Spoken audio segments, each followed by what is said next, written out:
오늘 시간 우리에게 주신 하나님의 귀한 말씀은 창세기 21장 말씀입니다. 구약성경 26면 창세기 21장 1절로 7절까지의 말씀 저으셔서 한 절씩 저와 여러분이 번갈아 읽으시겠습니다. 여호와께서 말씀하신 대로 사라를 돌보셨고 여호와께서 말씀하신 대로 사라에게 행하셨으므로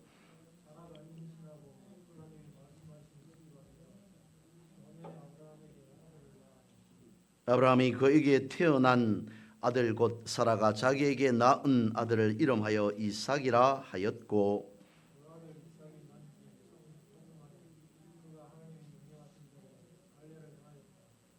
아브라함이 그의 아들 이삭이 그에게 태어날 때에 100세라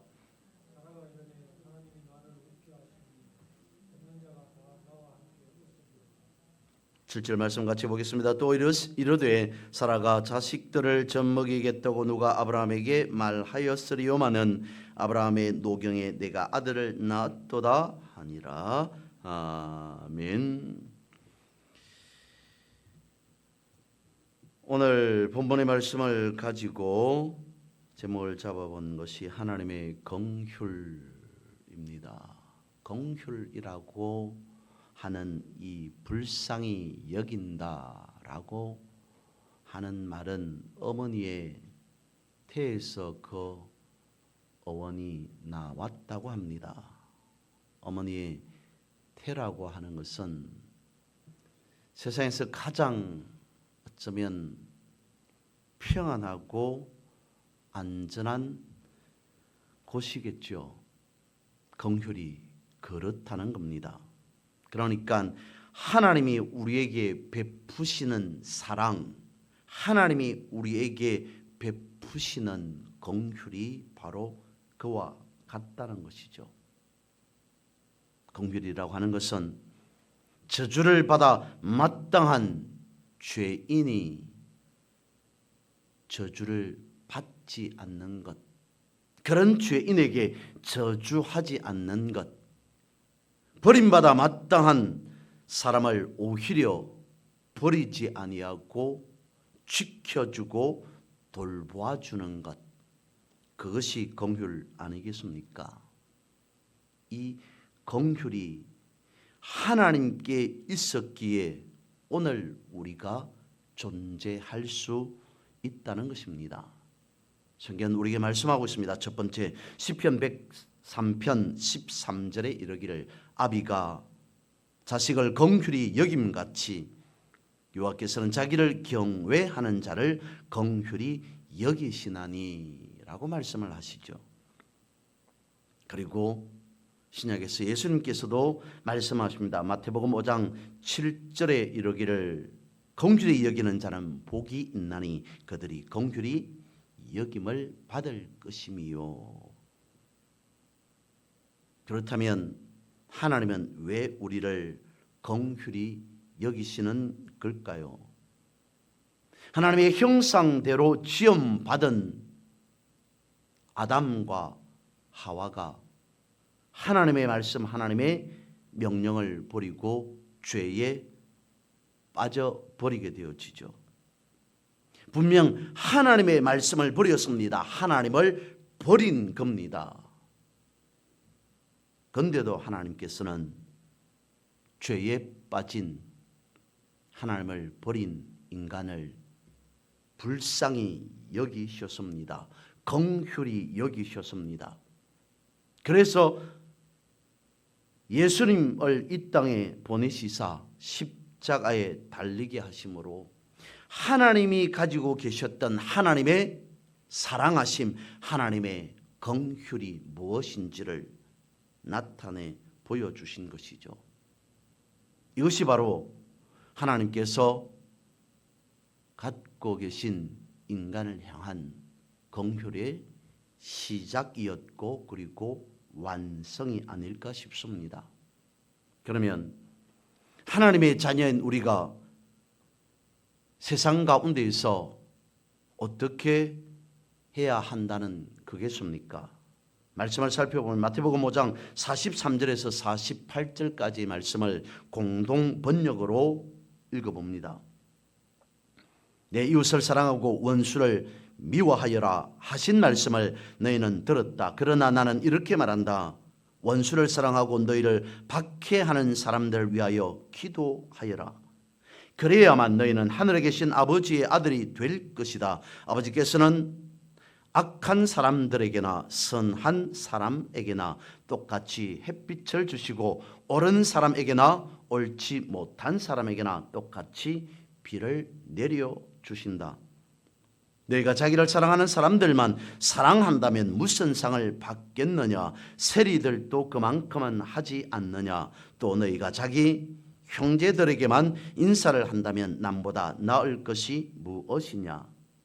이방인들도 그만큼은 하지 않느냐? 하늘에 계신 아버지께서 완전하신 것 같이 너희도 완전한 사람이 되어라.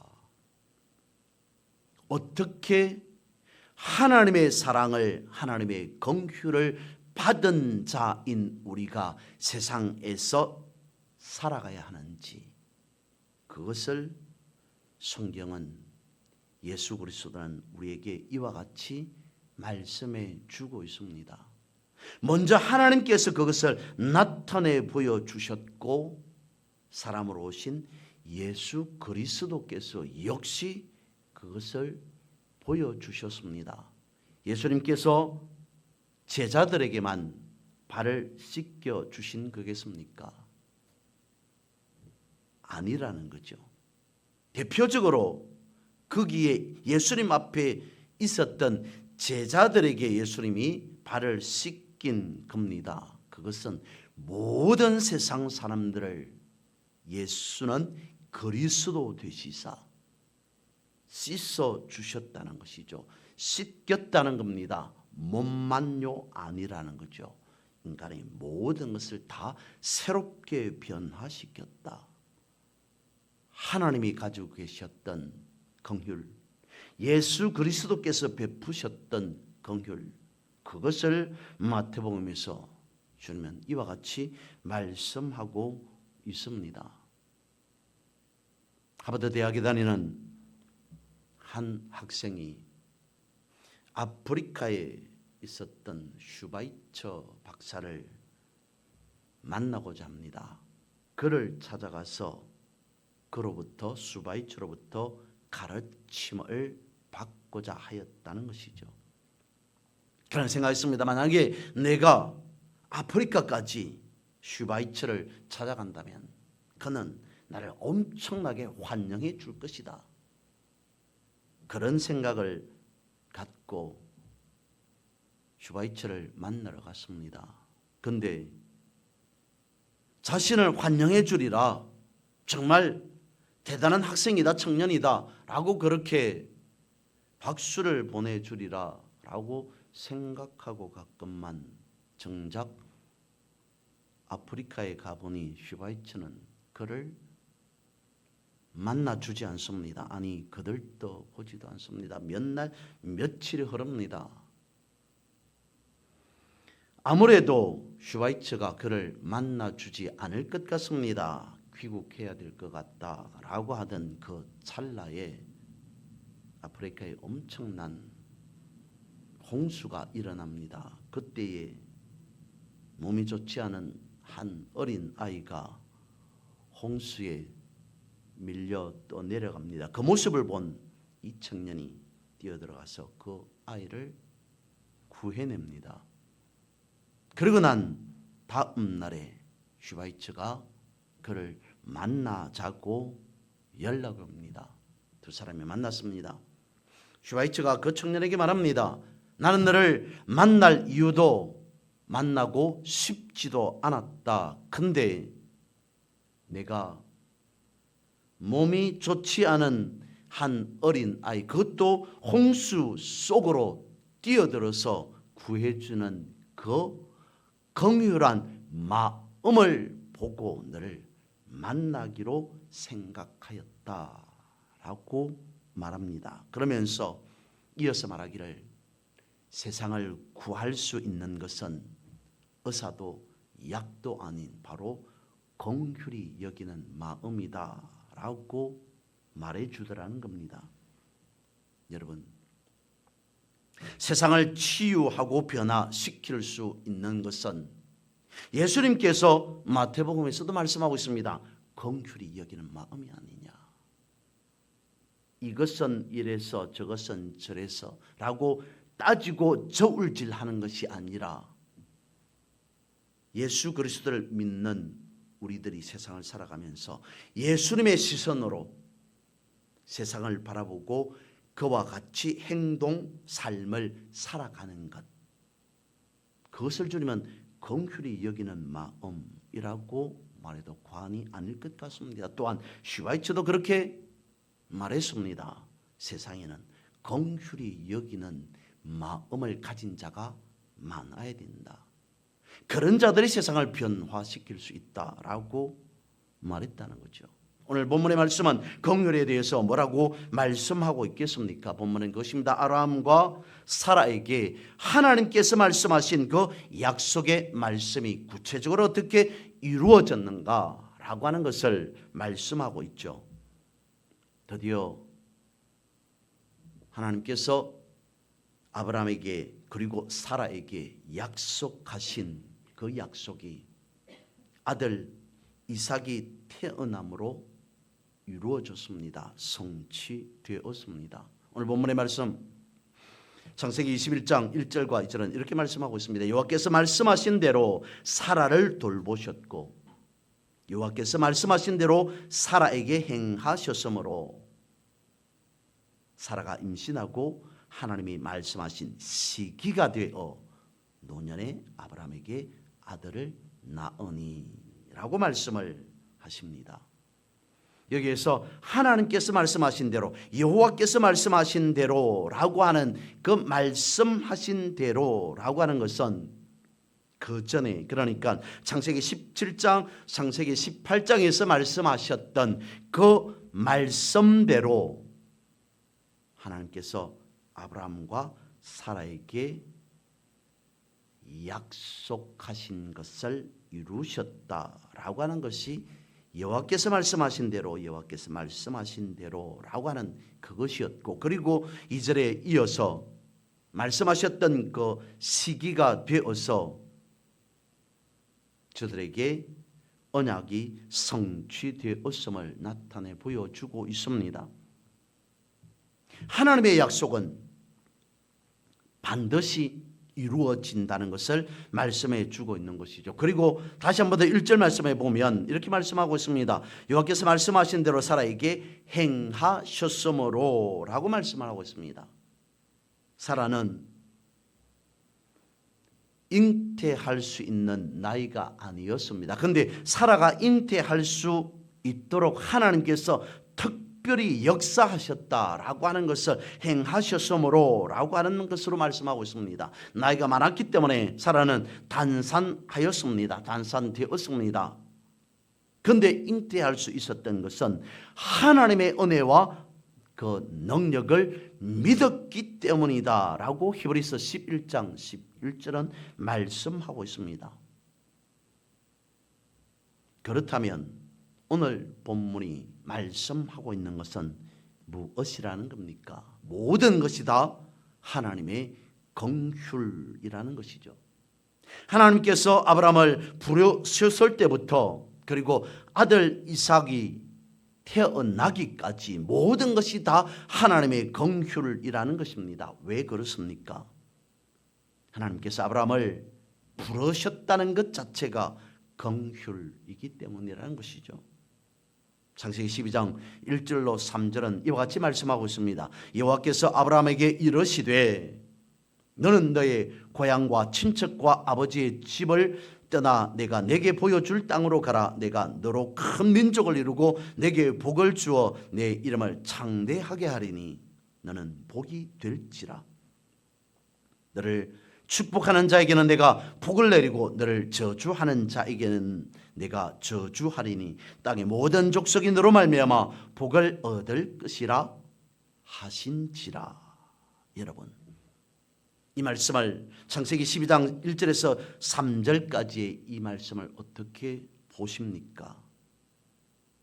이 말씀을 보면 마치 아브라함이 하나님을 대신하는 듯합니다. 아브라함이 도대체 물론 1절 말씀에 여호와께서 아브라함에게 이르시되 너는 너희 친척과 아버지의 땅을 떠나 내게 보여줄 땅으로 가라라고 했을 때 아브라함이 그렇게 떠났다라고 하는 것을 성경 말씀하고 있습니다. 우리는 알고 있습니다. 그런데 그럼에도 아브라함이 무엇이라고? 아브라함이 입을 열어서 축복하는 사람이라면 그 축복이 그 사람에게 그대로 임하게 되고, 또는 아브라함이 누구를 저주하면 그 저주가 그 사람에게 그대로 이어지게 되는가? 이는 하나님이 아브라함을 긍휼히 여기셨기 때문이다 라고 하는 것입니다. 아브라함이 대단해서가 아니라는 거죠. 그렇습니다. 한때 하나님을 의지하지 못하고 아브라함은 거짓말을 하였습니다. 아내를 그렇게 빼앗겨 버렸던 사람이 아브라함이었습니다. 생각해 보면 아브라함도 엄청나게 어쩌면 잔머리를 쓰는 사람이 아니었을까라고 하는 것이죠.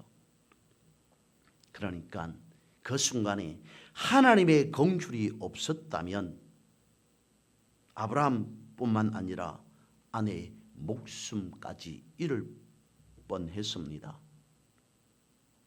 하나님이 아브라함을 긍휼히 여기셨기 때문에 그에게 일어난 화가 오히려 복이 되어서 그 길을 벗어날 수 있게, 그런 상황을 벗어날 수 있게 되어진 것이죠. 한 번이라면 사람이기 때문에 아브라함도 인간이기에 실수할 수 있지 않느냐라고 할 수 있습니다. 그런 일을요, 한 번이라고 한다면. 근데 한 번으로 끝난 게 아니었다는 거죠. 오늘 우리가 읽은 이 본문 창세기 21장 바로 앞에 있는 창세기 20장에 보면 똑같은 일이 그대로 일어납니다. 똑같은 일을 아브라함이 다시 또 행하게 되어지죠. 이때에 하나님께서 아브라함에게 긍휼을 베푸시지 않았다면 역시 아브라함 엄청나게 큰일 날 뻔하였습니다. 이런 측면에서 생각해 보면 아브라함은 어쩌면 믿음도 없고 실수도 많고 행실이 바르지 못한 자가 아닌가라고 여길 수 있습니다. 그런데 성경은 우리에게 무엇이라고 말씀해 주고 있습니까? 아브라함을 믿음의 조상이라고 말씀하고 있습니다. 이것 또한 무엇이겠습니까? 아브라함이 되기까지 그가 가지고 있었던 엄청나게 대단한 무엇, 그것 때문이 아니라 하나님께서 돌봐주셨고 그리고 그에게 긍휼을 베풀어 주셨기 때문에 아브라함이 될 수 있었다. 그리고 오늘 본문의 말씀을 보면 그래서 하나님께서 아브라함에게 긍휼을 베풀어 주셨기 때문에 그래서 아들을 얻을 수 있게 되었다라고 하는 것입니다. 즉 모든 것이 다 하나님의 긍휼 아니냐는 것이죠. 그렇다면 이 긍휼이 오늘 우리에게는 어떻게 작용하고 있겠습니까?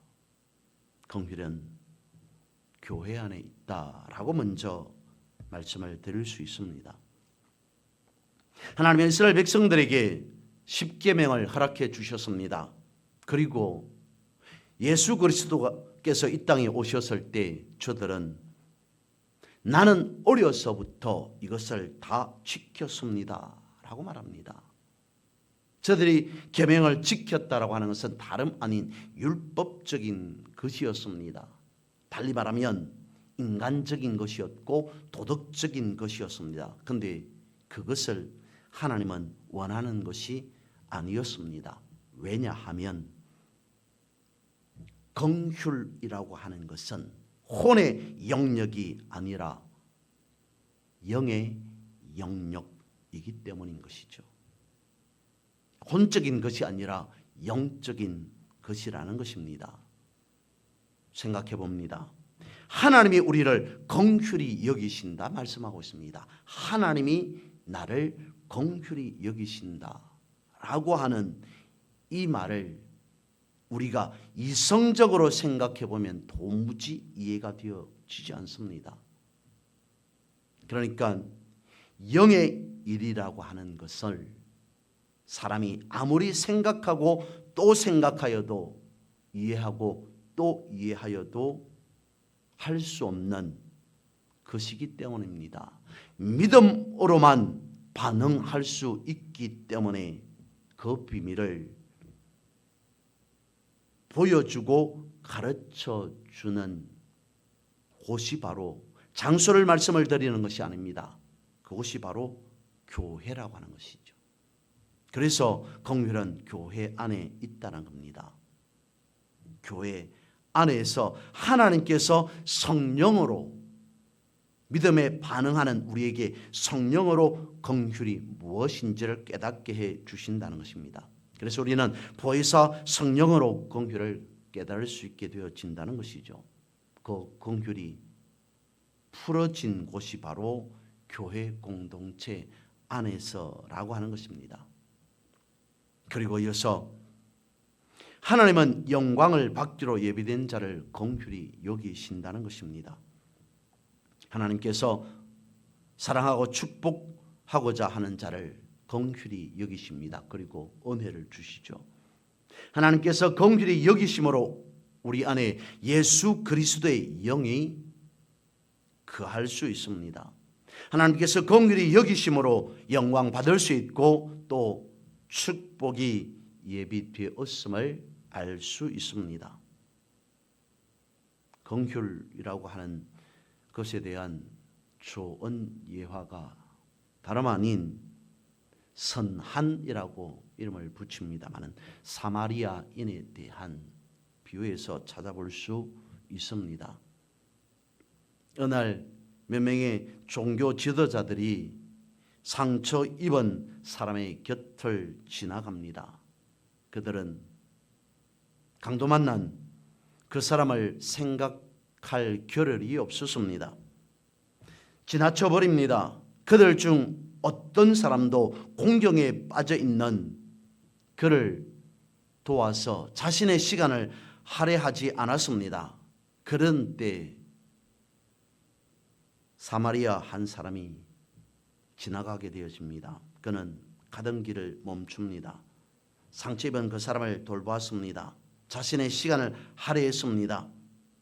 상처를 씻어 주었습니다. 심지어는 강도 만난 그 사람을 낙에 태워서 가까운 곳으로 데려다 줍니다. 그리고 그곳 주인에게 만약에 비용이 더 들게 되어지면 내가 다시 지불하겠다라고까지 말합니다. 그가 한 행동이 다름 아닌 긍휼이라는 것이죠. 섹스피어는 베니스의 상인에서 이와 같이 말합니다. 긍휼의 자질은 서며 나오는 것이 아니라 하늘에서 온유한 빛처럼 내린다라고 말했습니다. 그렇다면 긍휼이라고 하는 것은 무엇이겠습니까? 남의 아픔, 남의 고통을 함께하는 것이라고 말할 수 있겠죠. 긍휼이라고 하는 것은 남의 고통을 치유해 주는 것이라고 말할 수 있을 겁니다. 그것이 긍휼의 열매가 아닐까 싶습니다. 그렇다면 예수님께서 이 땅에 오셔서 행하신 모든 것은 결국 치유요 회복이라는 것입니다. 그래서 예수 그리스도의 그 긍휼로 삶이 치유되고 회복되어진다는 것이죠. 오늘 우리가 바로 이러한 긍휼하심 안에 살아가고 있습니다. 이 믿음의 마음을 붙잡고 살 때 우리 모두의 삶이 치유되고 회복되어지기를 주님의 이름으로 선포하고 축복합니다.